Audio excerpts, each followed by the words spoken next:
satellites. Only thing you have to know is this: satellite nucleic acids, the gene for one, the code of one is in the main one. And satellite viruses, they're two independent viruses. They're always associated with each other. They're almost always RNA.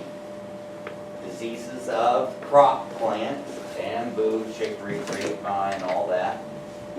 And there's only one known animal satellite, and it's a bee satellite, as in bee, not the capital letter. All right, let's get to the stuff that's fun for today. Spongiform encephalopathy. Oh, golly bum, I love spongiform encephalopathy. Spongiform encephalopathy. So let's take the word apart and see what it is. Spongiform encephalopathies. First of all, spongiform, what's that mean? Holes. Right. Holes like a sponge, like a natural sponge has holes in it, or like Swiss cheese. That's spongiform. And encephalopathy, pathy means disease of. Encephalo means brain. So it's a brain disease where you get holes in your brain. Not pretty. Okay? And spongiform encephalopathies come in these varieties. Spongiforms, sporadic spongiform encephalopathy. Every animal has been found to naturally get this by mutation. Now, what causes the holes?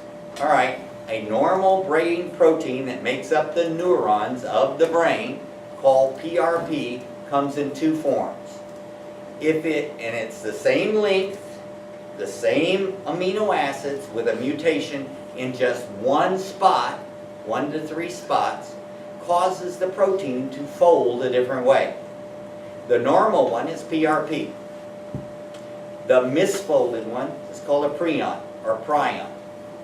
The one that has a mutation in just one spot, I think it's 284 nucleotides long, DNA bases, causes it to form a stable, indestructible shape.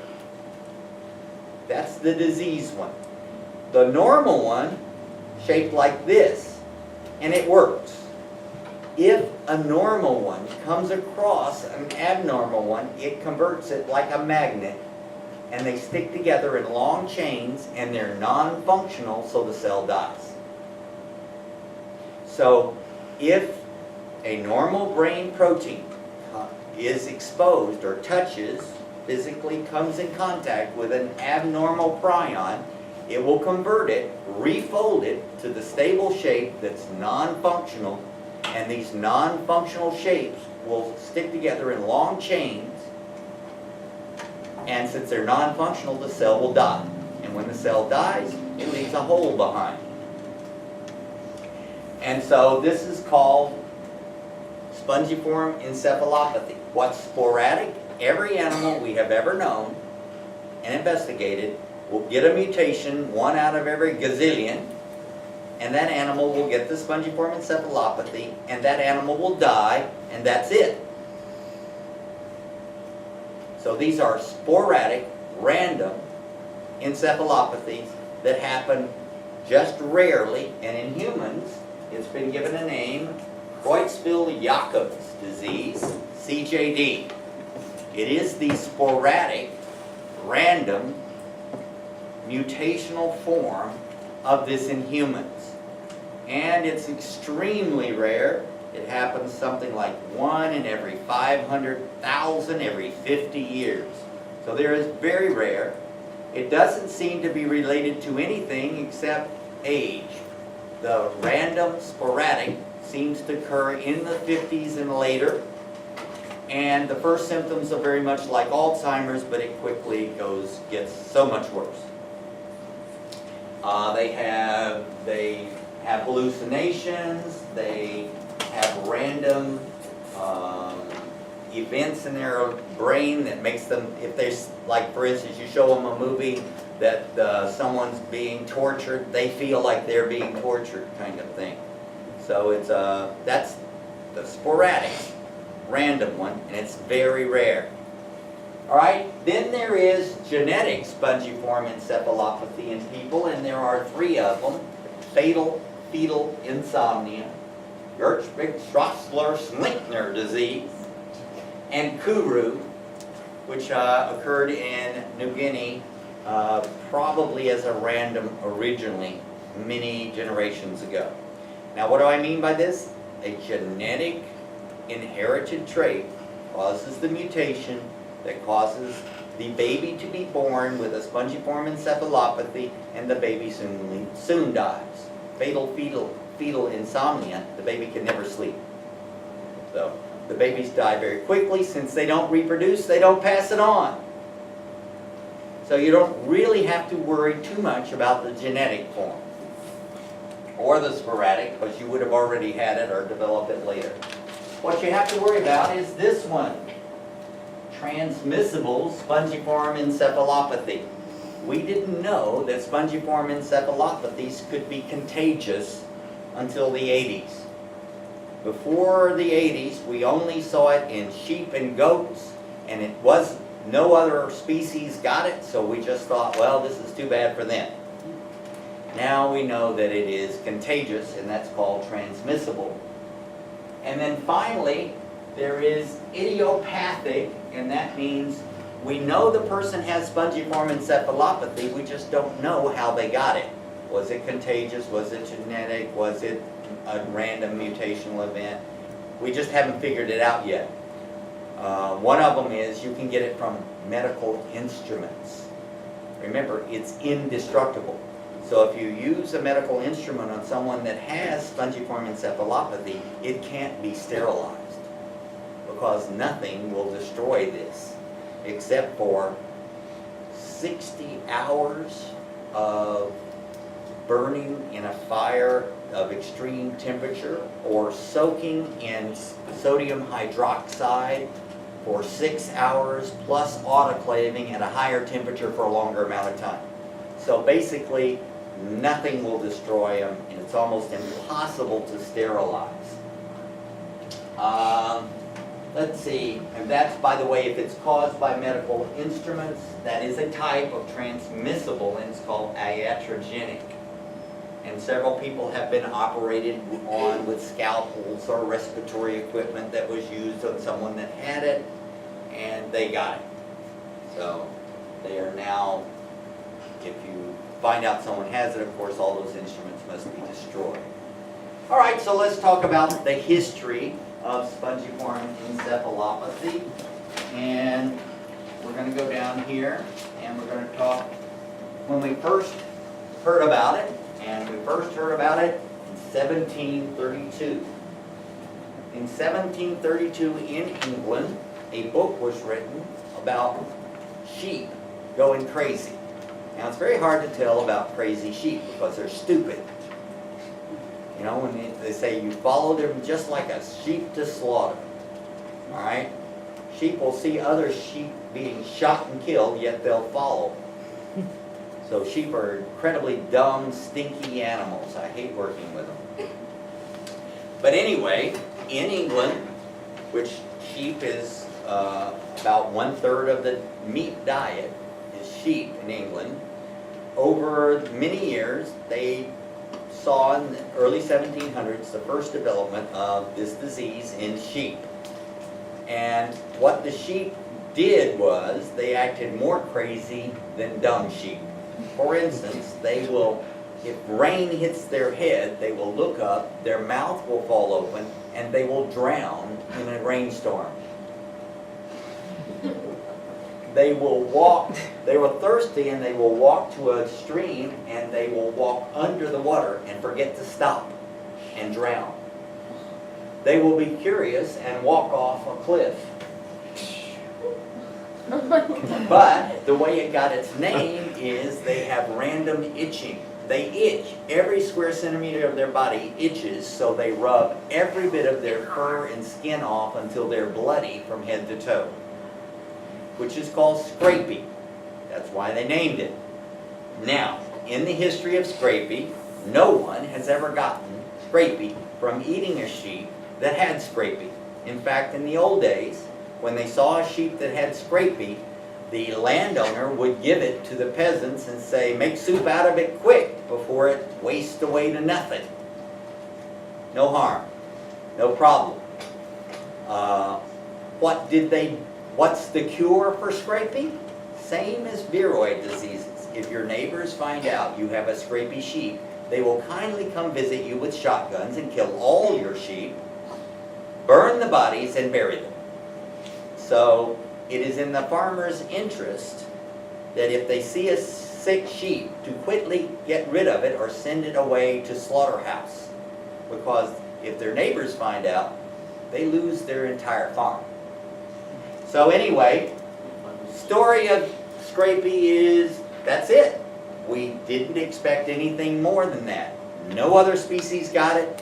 Nobody got it from eating it. It was limited to sheep. Probably started out as a random mutation, and they were probably nosing around the dead body, and that's how it spread in a herd or whatever. So that's scrapie. The next time we saw it was in the early 1900s, repeated in the 1940s, in a really strange place called Papua New Guinea. If you look at a map of the world back there, you will see above Australia a big long island called New Guinea. Half of it is a free country called Papua New Guinea. The other half is forcibly occupied by Indonesia, because when the Dutch left, the Indonesians took what they had. And anyway, in 1900, missionaries reported that a certain people called the Faro people, or Faro people, in New Guinea, women and children had this wasting syndrome. And they died quickly and nobody knew what it was. During World War II, New Guinea was a part of, remember, the Allies made a kind of wall of ships and forts around Australia and New Zealand. And so New Zealand was a place for Allied forces. And the Allied forces reported again this disease, which was called kuru by the local people, that means to shake in fear. After World War II, a man by the name of Karl Gaidushek from Harvard went there because he thought it was a nutritional deficiency disease. He thought it was a missing amino acid, vitamin, or mineral.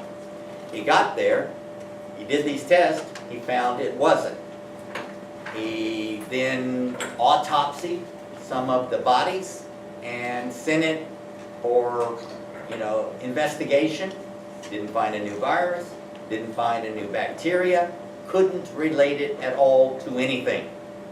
Finally, to figure this out, he went to live with the people and discovered they were ritual cannibals. When someone in the village that was important or well loved died, they had a barbecue and ate them.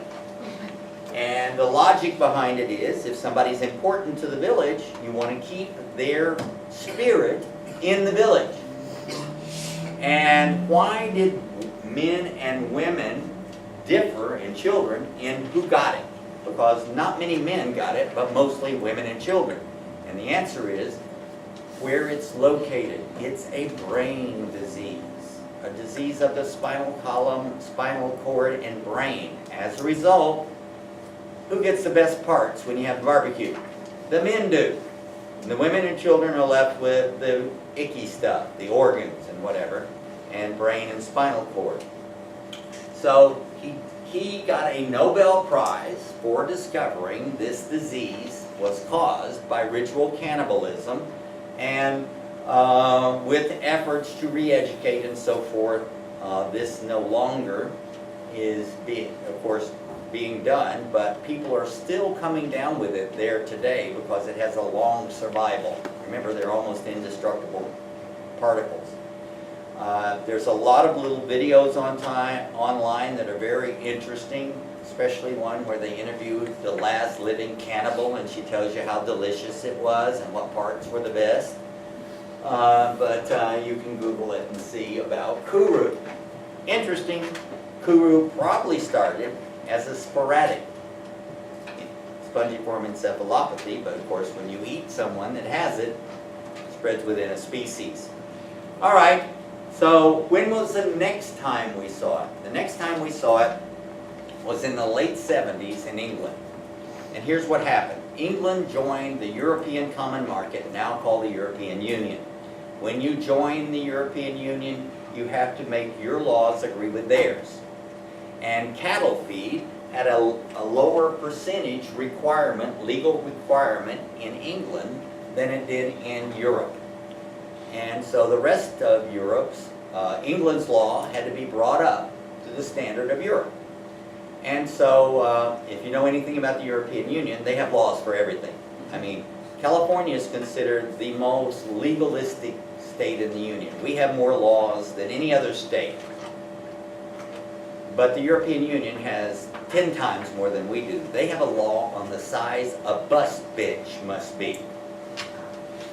So, they have a lot of legal requirements, and one of them was that the cattle feed had to be up in protein percent. So if you're a company that's making cattle feed and you need to increase your protein, are you going to go out and buy something expensive like soybeans to increase the protein of your feed, or are you going to get the cheapest protein you can find? Cheapest you can find. And so what the companies in England did was they went and bought what we call renderings. You can start kind of looking in these terms. And renderings are parts of grown animals that when they're sick, they're sent to the slaughterhouse, and usually sick animals are not slaughtered for food, they're slaughtered for cat food and other things. And if you have a part of an animal that can't be eaten, that goes into renderings. And renderings are dried and then pelleted and sold as protein. So gristle and a little bit of spinal column and spinal stuff and a little bit of lower brain is all in renderings. And remember, in England, what's 1/3 of the food meat that you eat? Sheep. So when a farmer would see a sick sheep, instead they would immediately send it to get some profit from the slaughterhouse, and it would go into renderings. So remember, if you're thinking about a cow, they make the horns and the hooves into gelatin. They make the tail into oxtail soup. They take the hide and make shoes and belts. They take the fur and they stuff pillows with it. They take the bones and grind it up for calcium supplements. They cut the steaks out. They cut the organs. You have liver, you have kidney sold. They take the intestines and wash them out and stuff them, and that's what we call sausages. They take the hoo-hoo, the hee-hee, the nose, and they grind it all up and add spice, and they call it potted meat. They take the ears and dry them and give them as dog treats. So you have just about every bit of the animal is utilized in some way, except for gristle and spinal cord and lower brain. They'll even take the brain out. My mother used to eat scrambled eggs and brain. Cow's brain. Oh my God. Anyway. So, what happened? Well, what happened was that cows got their own spongiform encephalopathy transmissibly from eating scrapey sheep and other sick cows that were in renderings.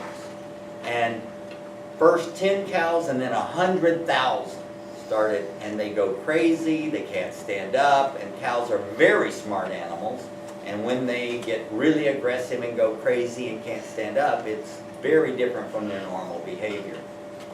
And so this is called BSE, bovine spongiform encephalopathy. But almost everything eats cows. So then cats and dogs started getting spongiform encephalopathy, then zoo animals, and finally people that were teenagers and young adults started getting their own spongiform encephalopathy. By the way, the human form that you get from eating a cow that has it, BSE, is called Ch10BViroidsPrions.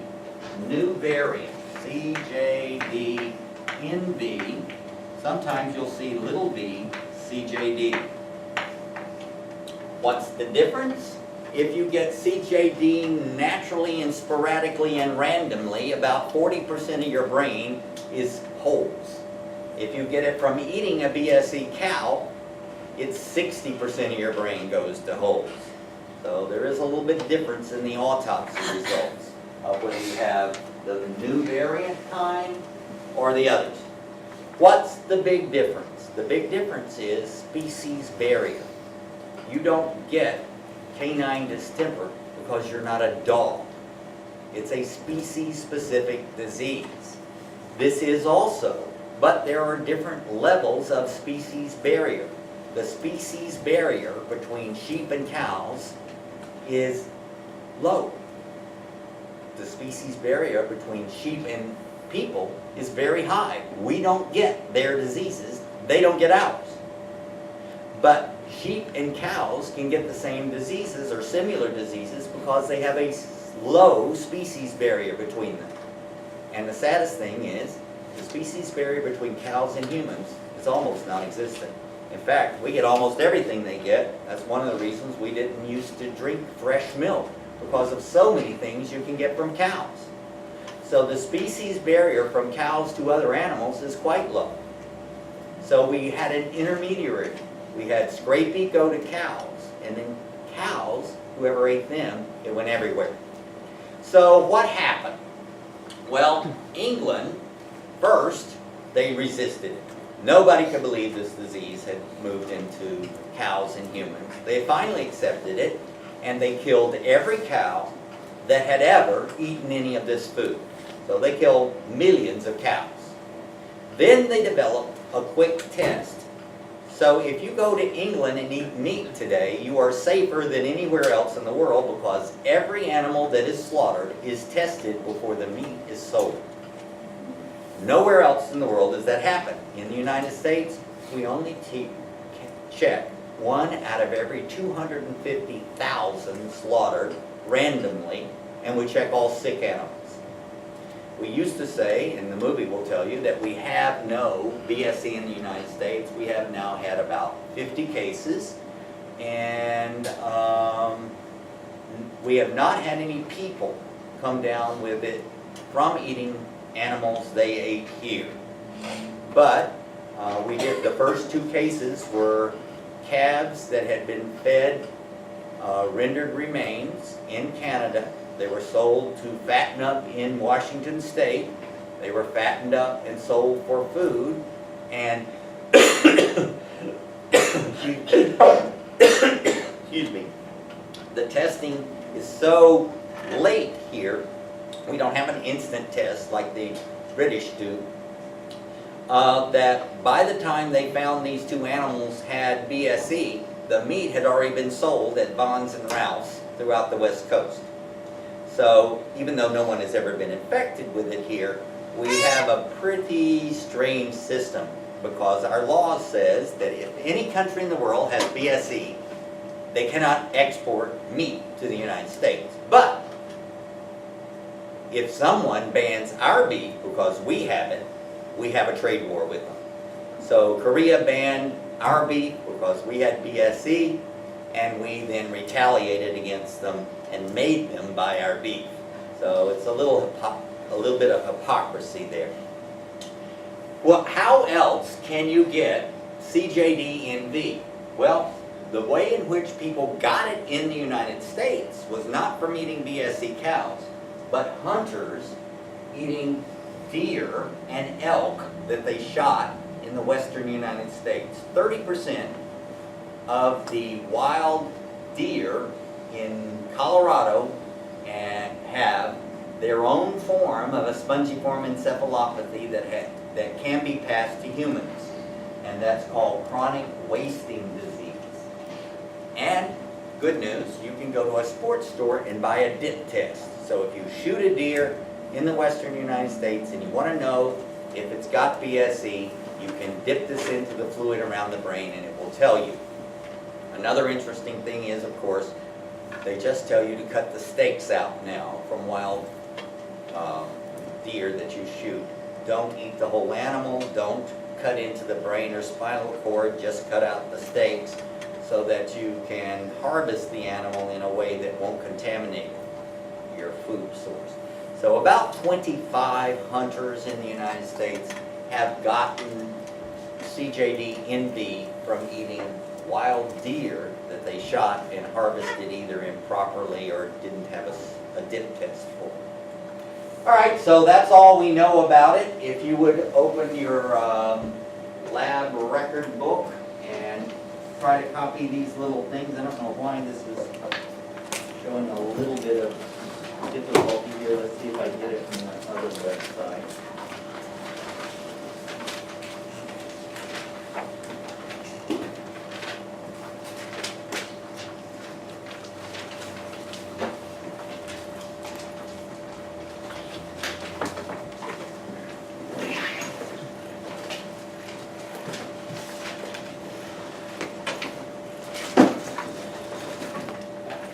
There's the terms.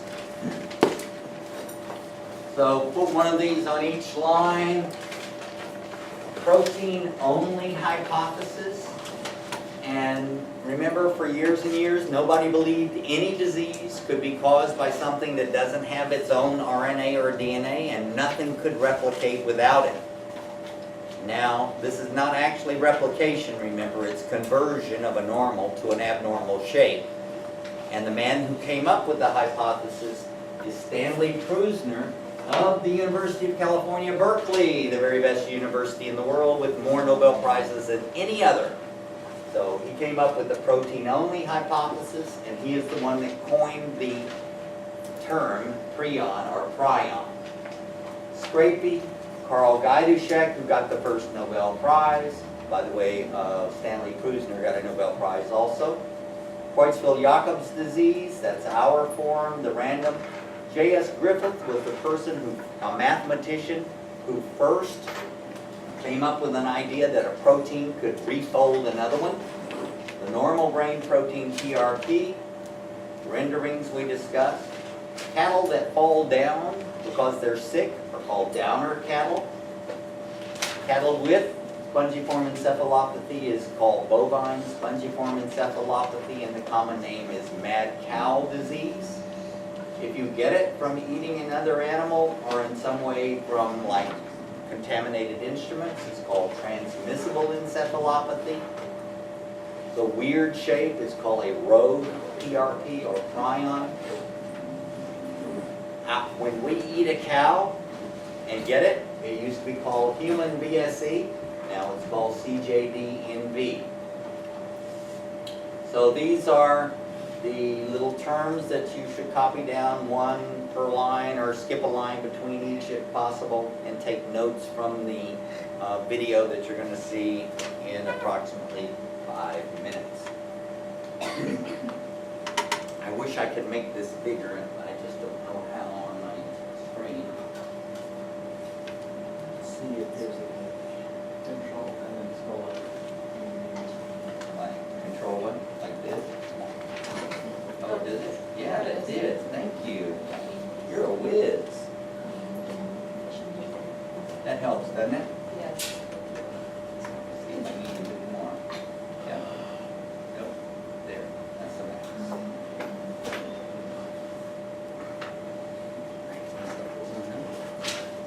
Because I have brain disease myself. Huh? Oh, my brain disease? Oh, yeah. Actually, he said carry a notebook.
Oh.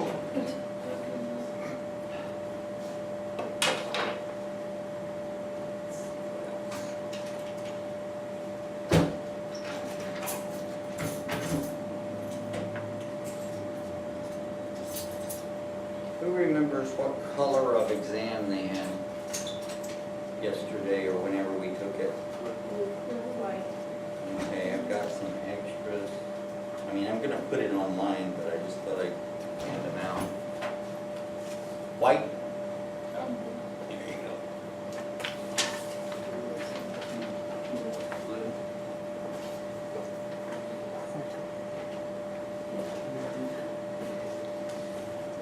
Second round? Had a white. Had a blue.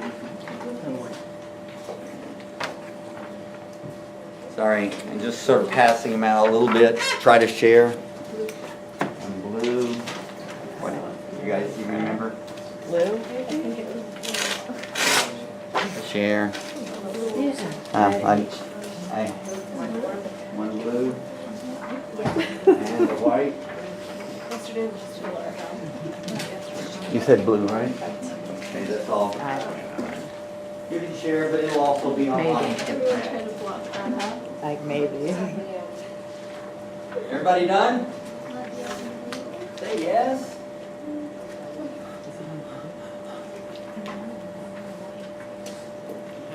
Need some sleep. Short-term memory loss for sure. No sleep. Yeah, did you hear that report today? No, is that a report today? I'm just a genius. It was an amazing thing that they did this, WHO did a study of memory problems versus grades on math tests. And they found that lack of sleep causes a 20% reduction in your test score. And a country in the world that had the most kids with a lack of sleep, USA.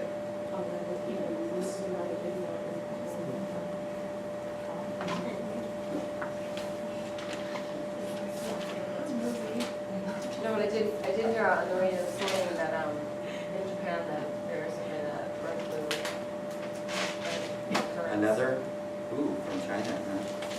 So far I've been limited there.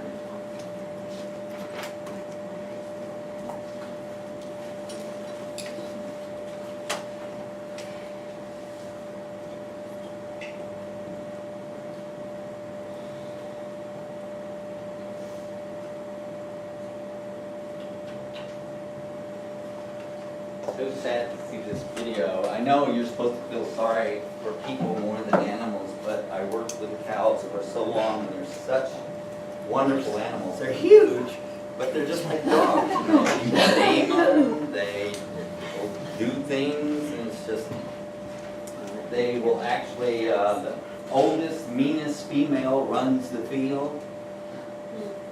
It's amazing. Cows are just amazing animals, and they're so incredibly smart. And here you are working with this 1-ton animal, and it's like it's probably smarter than a dog, or it's just amazing. And to see them just go brainless.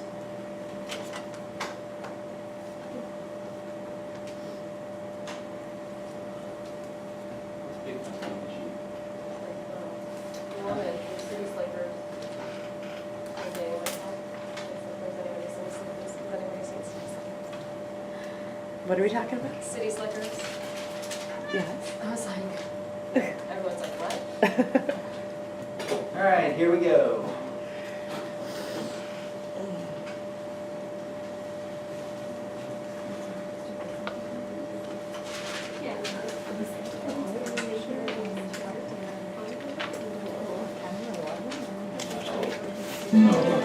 A silent killer attacks the brain and claims its first human victims. He started hallucinating. He had very jerky movements. I think we all had to agree that this was something unexplainable. Past outbreaks offer chilling clues of how it spreads. It was clearly being transmitted from person to person by cannibalism. Is mad cow disease a threat? These agents are almost immortal. The Brain Eater.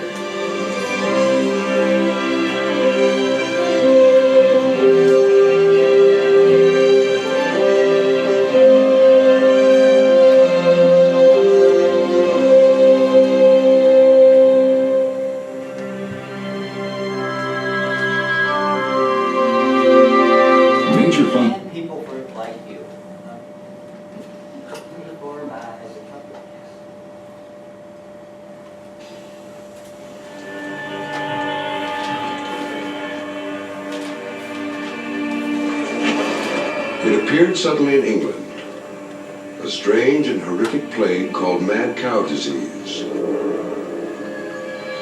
Almost overnight, cattle throughout the country became infected, shaking uncontrollably, turning aggressive, and losing coordination.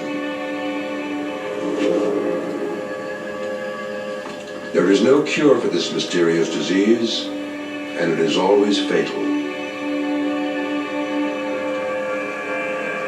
Desperate to halt the spread of mad cow disease, England destroyed nearly 2 million cattle, but it was too late. Since 1985, thousands of infected cows may have entered the food chain.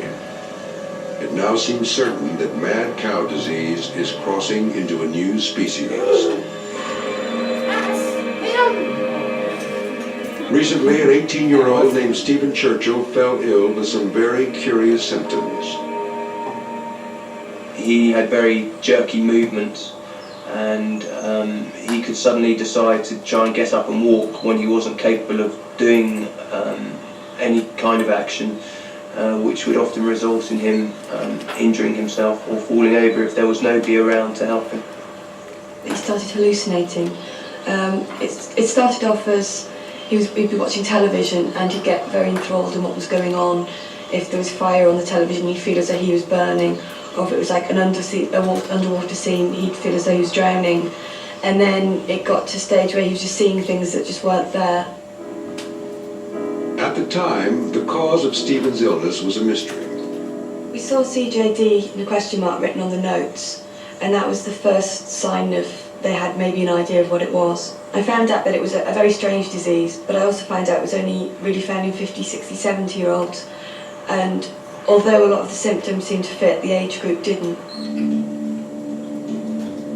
Doctors thought that Stephen Churchill might have CJD, or Creutzfeldt-Jakob disease, a rare brain ailment in the same family as mad cow disease. Called spongiform encephalopathies, spongy brain disease, these illnesses riddle their victims' brains with holes. Did Stephen Churchill get CJD from infected beef? And if so, was the country on the brink of a human epidemic? An outbreak of a similar illness offered a chilling clue. Early this century, a strange new disease appeared in the highlands of Papua New Guinea. It was called kuru, which means to tremble with fear in the native language. Within years, it killed thousands of the foray people, but was unknown elsewhere in the world.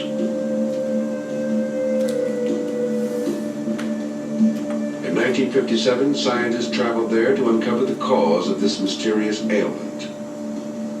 One of them, a young American pediatrician named Carlton Gaidushek, would one day win the Nobel Prize for this work.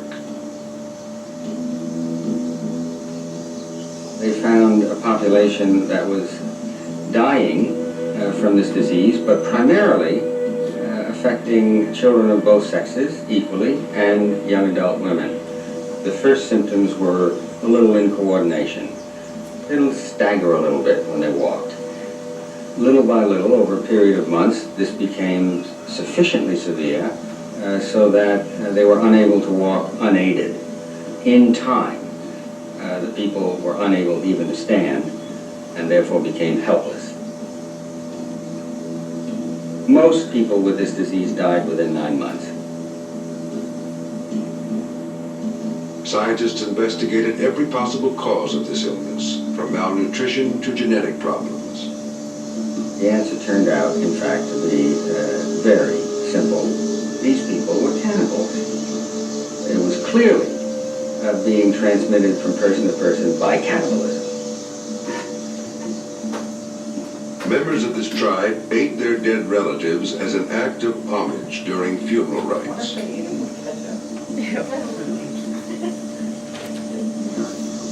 In the course of cannibalistic ritual feasting, the body was cut up into parts, and the men reserved the best parts for themselves, and the best parts were muscle.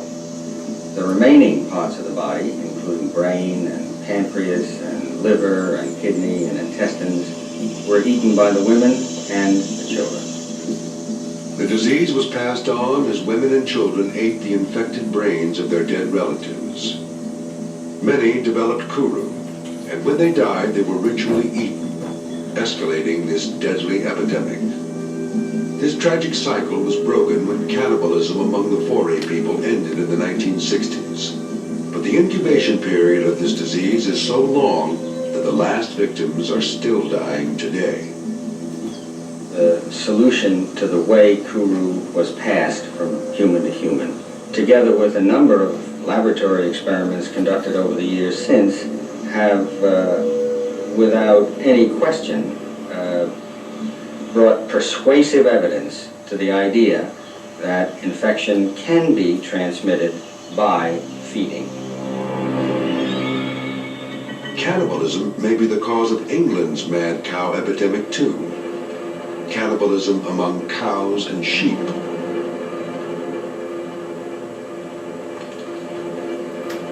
Scrapie is similar to mad cow disease, but it attacks sheep. It's called scrapie because infected sheep scrape their skin raw. Scrapie has existed in England for at least 200 years, but it has never crossed into cows. So how did cows get mad cow disease, known by its medical name as bovine spongiform encephalopathy, or BSE? Just as with kuru, food was the culprit. For several decades, cattle feed had included a cheap protein supplement made from the carcasses of other animals, including sheep and cows. BSE probably arose when sheep infected with scrapie or cows with BSE were turned into feed. The feed then infected other cows that ate it. And when those animals died, they were fed back to more cows, creating a rapidly escalating epidemic. It was a kind of cattle cannibalism, frighteningly reminiscent of kuru. And for 2 years after BSE was known, infected cattle were still allowed into England's food supply, raising fears that people might get BSE. To assess that risk, the British government called upon the scientific community. Back in 1988, it was very difficult to be confident in one's recommendations. The amount of information that we had about spongiform encephalopathies was very small. We knew there was this disease in sheep, fairly widespread, called scrapie, which had been around for 100 to 200 years. It didn't seem to be causing a great deal of problems in the human population, so we based our conclusion that the chance of transmission to humans was remote on the long experience of scrapie. As an extra precaution, the British government banned the practice of feeding cows and sheep back to each other. And cattle already showing signs of BSE were excluded from use in human food and destroyed. But these measures left people at risk. BSE has such a long incubation period that cattle that appeared healthy but were actually harboring the disease could still be sold and used in human food. And the government continued allowing many organs where BSE accumulates, including the brain and spinal cord, to be added to British meat products. Eventually, the British government called for the removal of these parts from all carcasses being slaughtered. But no one knows the extent to which infected cattle and contaminated beef products entered the food chain. I've often reflected as to whether we wrote our report in a too reassuring way, and in some way this dimmed the urgency which was necessary, and obviously one regrets that. Critics also charged that the interests of industry were placed above public health. You may wonder why we were not more alarmist in our report, but you must remember that at that time we were dealing with a very rare disease in cattle. A human disease is and has remained very rare. Most people had never heard of it. And If we had been too alarmist, we were in danger of upsetting the whole of the meat industry in Britain and elsewhere in Europe. Outside of England, restrictive steps were taken. The European community banned the import of most British cattle, although packaged meat products were still allowed. The United States also imposed a ban on British cattle. This country did a couple of things immediately. It first of all banned, as did most countries, all countries perhaps, the importation of living animals from Great Britain. Going one step further than Europe, the United States banned all British beef products in 1989.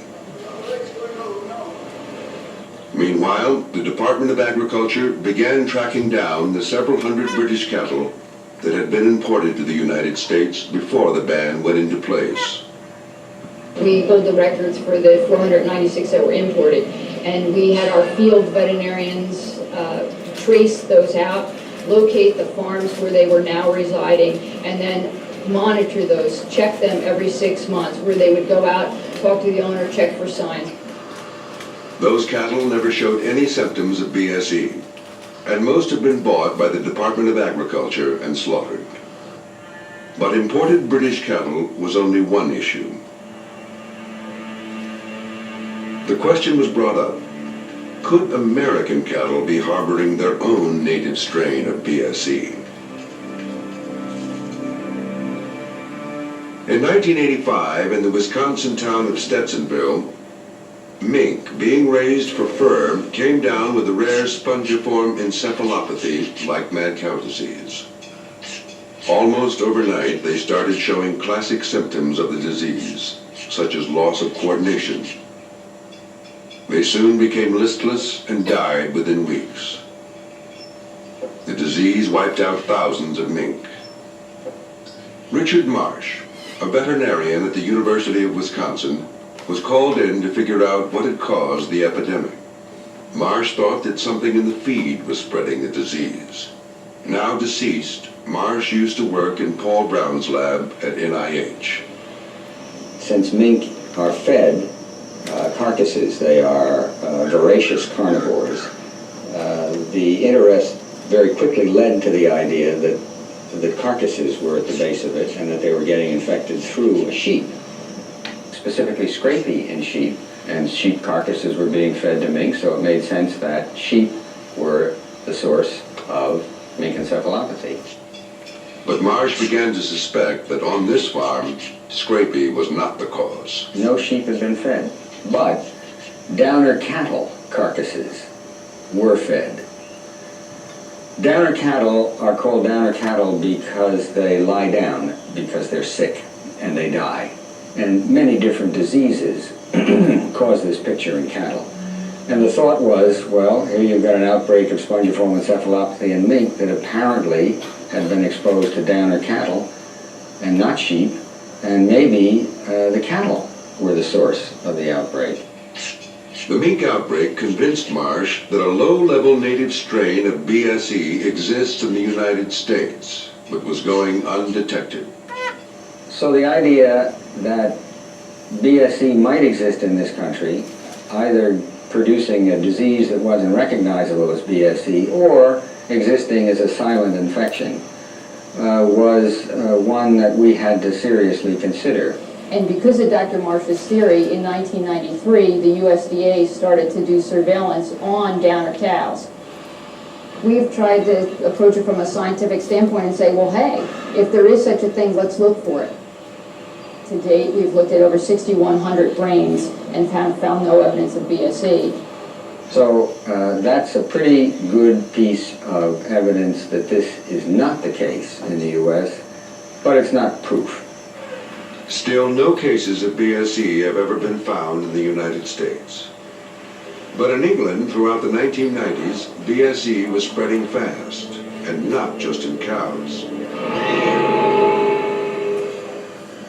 British house cats started contracting the disease from beef and pet food.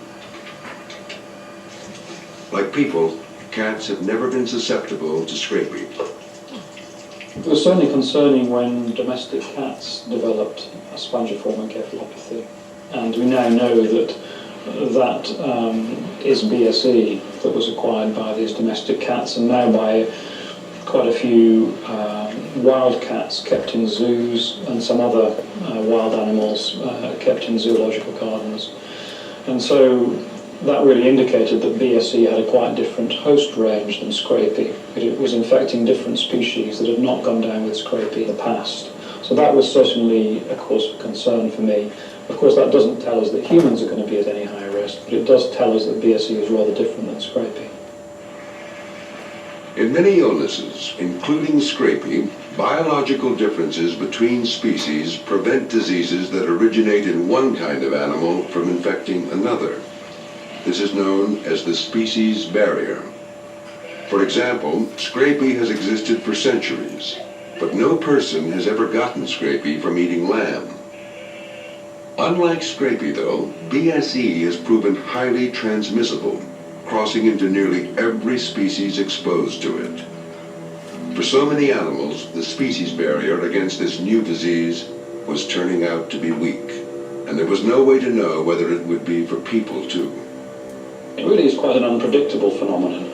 By and large, we tend to think that animals that are more closely related in evolutionary terms are going to be easier to transmit the disease to. But it's not always like that at all. For instance, it can be extremely difficult to transmit the disease between mice and hamsters, which are quite closely related species. It seems to be relatively easy to transmit BSE to mice, which are quite distantly related species. So, there are really some very strange rules operating here. When a spongiform encephalopathy crosses a species barrier, a frightening phenomenon can take place. As the disease passes among members of the new species, it can become stronger and more virulent, and its incubation time can shrink. Then, this new type of disease may be able to infect other species that were not previously susceptible. We've certainly known since the mid-1970s that when scrapie infection is transmitted to and passaged within a new species, that strain characteristics and disease characteristics can change, and that a phenomenon analogous to mutation can occur, and as a result of that you can generate a strain with new properties, with new characteristics, with altered neuropathology, even with an altered host range. Let's assume that BSE is the result of rendered, recycled scrapie in the food chain of cattle. There is not a shred of evidence to date that scrapie has ever caused CJD in humans. But scrapie passaged or going into cattle might change the host range of the infection, and therefore we cannot predict whether BSE would be or would not be infectious for humans. We, of course, had no way of knowing at that time whether the BSE agent was exactly the same as the scrapie agent. Work since has shown that it does actually perform in a slightly different way to the scrapie agent. This news was alarming. If BSE has a different host range from scrapie, could it infect humans, turning their brains to sponge? Answering that question was difficult because these strange diseases do not behave like conventional illnesses. Most infectious diseases are caused by bacteria or viruses, tiny microbes that can only be seen under the microscope. Bacteria and viruses contain genetic material, nucleic acid such as DNA. Nucleic acid is the essential ingredient of life and allows organisms to reproduce. Bacteria and viruses cause disease by spreading toxins or damaging their host. But spongiform encephalopathies seem to operate differently. Unlike bacteria and viruses, they provoke little or no immune response, signs that the body is fighting infection, such as antibodies. And they have another strange characteristic. In the 1960s, scientists found that radiation, which kills viruses and bacteria by destroying their genetic material, has little effect on spongiform encephalopathies. They appear to defy the rules of biology. These agents are almost immortal. They resist alcohol, they resist boiling, they resist hospital detergents.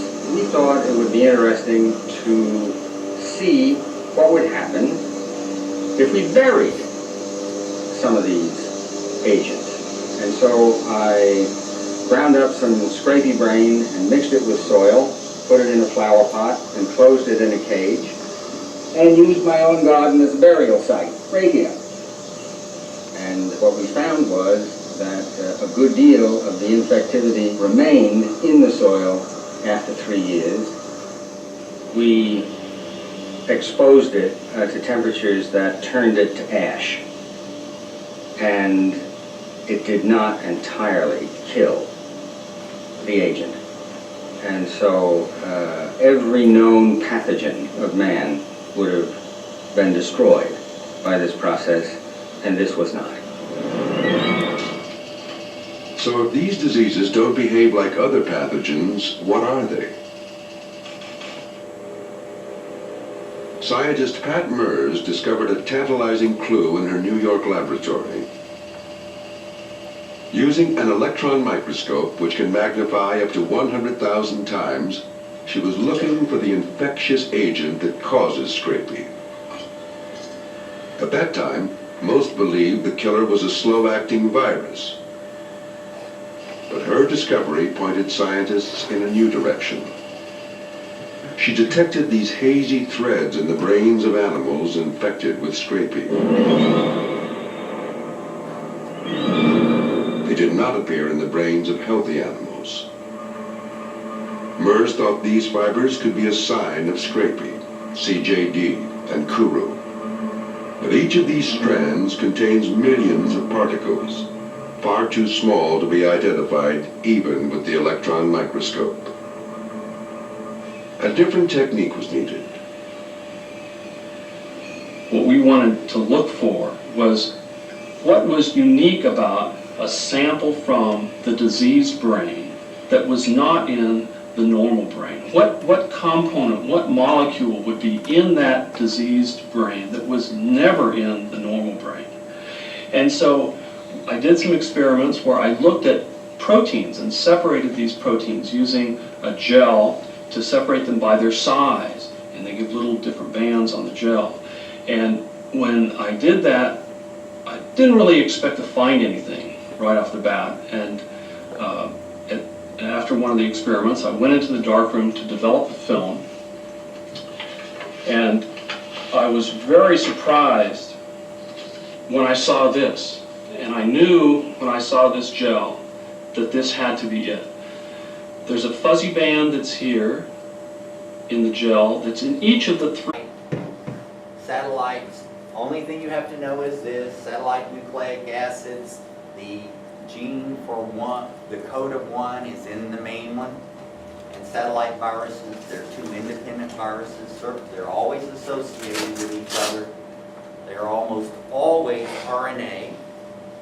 Diseases of crop plants, bamboo, chicory, grapevine, all that. And there's only one known animal satellite, and it's a bee satellite, as in bee, not the capital letter. All right, let's get to the stuff that's fun for today. Spongiform encephalopathy. Oh, golly bum, I love spongiform encephalopathy. Spongiform encephalopathy. So let's take the word apart and see what it is. Spongiform encephalopathies. First of all, spongiform, what's that mean? Holes? Right. Holes like a sponge, like a natural sponge has holes in it, or like Swiss cheese. That's spongiform. And encephalopathy, pathy means disease of. Encephalo means brain. So it's a brain disease where you get holes in your brain. Not pretty. Okay? And spongiform encephalopathies come in these varieties. Sporadic spongiform encephalopathy.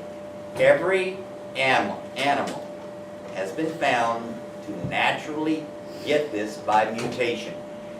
Now, what causes the holes?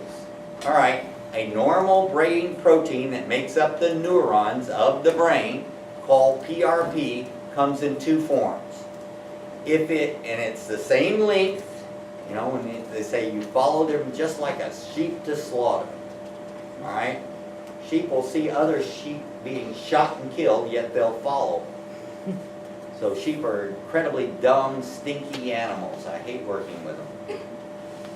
But anyway, in England, which sheep is about 1/3 of the meat diet is sheep in England, over many years they saw in the early 1700s the first development of this disease in sheep. And what the sheep did was they acted more crazy than dumb sheep. For instance, they will, if rain hits their head, they will look up, their mouth will fall open, and they will drown in a rainstorm. They will walk, they were thirsty and they will walk to a stream and they will walk under the water and forget to stop and drown. They will be curious and walk off a cliff. But the way it got its name is they have random itching. They itch. Every square centimeter of their body itches, so they rub every bit of their fur and skin off until they're bloody from head to toe, which is called scrapie. That's why they named it. Now, in the history of scrapie, no one has ever gotten scrapie from eating a sheep that had scrapie. In fact, in the old days, when they saw a sheep that had scrapie, the landowner would give it to the peasants and say, make soup out of it quick before it wastes away to nothing. No harm, no problem. What's the cure for scrapie? Same as viroid diseases. If your neighbors find out you have a scrapie sheep, they will kindly come visit you with shotguns and kill all your sheep, burn the bodies, and bury them. So it is in the farmer's interest form of this in humans. And it's extremely rare. It happens something like 1 in every 500,000 every 50 years. So there is very rare. It doesn't seem to be related to anything except age. The random sporadic seems to occur in the 50s and later. And the first symptoms are very much like Alzheimer's, but it quickly gets so much worse. They have hallucinations. They have random events in their brain that makes them, if they, like for instance, you show them a movie that someone's being tortured, they feel like they're being tortured, kind of thing. So it's that's the sporadic, random one, and it's very rare. All right, then there is genetic spongiform encephalopathy in people, and there are 3 of them: fatal fetal insomnia, Gertschbig-Schrossler-Slinkner disease, and Kuru, which occurred in New Guinea, probably as a random originally, many generations ago. Now, what do I mean by this? A genetic inherited trait causes the mutation that causes the baby to be born with a spongiform encephalopathy, and the baby soon dies. Fatal fetal insomnia, the baby can never sleep. So the babies die very quickly. Since they don't reproduce, they don't pass it on. So you don't really have to worry too much about the genetic form or the sporadic, because you would have already had it or developed it later. What you have to worry about is this one: transmissible spongiform encephalopathy. We didn't know that spongiform encephalopathies could be contagious until the 80s. Before the 80s, we only saw it in sheep and goat, the same amino acids with a mutation, in just one spot, 1 to 3 spots, causes the protein to fold a different way. The normal one is PRP. The misfolded one is called a prion or prion. The one that has a mutation in just one spot, I think it's 284 nucleotides long, DNA bases, causes it to form a stable, indestructible shape. That's the disease one. The normal one, shaped like this, and it works. If a normal one comes across an abnormal one, it converts it like a magnet, and they stick together in long chains, and they're non-functional, so the cell dies. So if a normal brain protein is exposed or touches, physically comes in contact with an abnormal prion, it will convert it, refold it to the stable shape that's non-functional, and these non-functional shapes will stick together in long chains, and since they're non-functional, the cell will die. And when the cell dies, it leaves a hole behind. And so this is called spongiform encephalopathy. What's sporadic? Every animal we have ever known and investigated will get a mutation, 1 out of every gazillion, and that animal will get the spongiform encephalopathy, and that animal will die, and that's it. So these are sporadic, random encephalopathies that happen just rarely, and in humans, it's been given a name, Creutzfeldt-Jakob's disease, CJD. It is the sporadic, random, mutational, and it was no other species got it, so we just thought, well, this is too bad for them. Now we know that it is contagious, and that's called transmissible. And then finally, there is idiopathic, and that means we know the person has spongiform encephalopathy, we just don't know how they got it. Was it contagious? Was it genetic? Was it a random mutational event? We just haven't figured it out yet. One of them is you can get it from medical instruments. Remember, it's indestructible. So if you use a medical instrument on someone that has spongiform encephalopathy, it can't be sterilized because nothing will destroy this except for 60 hours of burning in a fire of extreme temperature or soaking in sodium hydroxide for 6 hours plus autoclaving at a higher temperature for a longer amount of time. So basically, nothing will destroy them, and it's almost impossible to sterilize. Let's see, and that's, by the way, if it's caused by medical instruments, that is a type of transmissible, and it's called iatrogenic. And several people have been operated on with scalpels or respiratory equipment that was used on someone that had it, and they got it. So they are now, if you find out someone has it, of course, all those instruments must be destroyed. All right, so let's talk about the history of spongiform encephalopathy. And we're going to go down here, and we're going to talk when we first heard about it. And we first heard about it in 1732. In 1732 in England, a book was written about sheep going crazy. Now it's very hard to tell about crazy sheep because they're stupid.